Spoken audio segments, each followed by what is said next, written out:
بسم اللہ الرحمن الرحیم۔ السلام علیکم ورحمۃ اللہ۔ امید کرتا ہوں آپ حضرات خیر و عافیت سے ہوں گے۔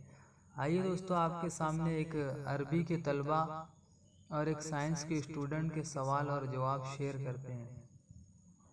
سائنس کے اسٹوڈنٹ نے سوال کیا عربی طلبہ سے کہ یہ بتاؤ آسمان میں کتنے ستارے ہیں؟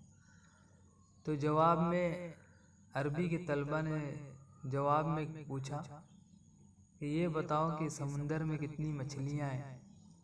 تو اسٹوڈنٹ نے کہا کہ مجھے نہیں معلوم سمندر میں کتنی مچھلیاں ہیں۔ تو طلبہ نے کہا کہ تمہیں زمین کی خبر نہیں، ہم سے آسمان کا سوال پوچھتے ہو۔ تو دوستو، یہ تھوڑا سا اسٹوڈنٹ اور طلبہ کی ذہانت پہ آپ کو ایک چھوٹا سا واقعہ سنایا ہے۔ بہت بہت شکریہ۔ خدا حافظ۔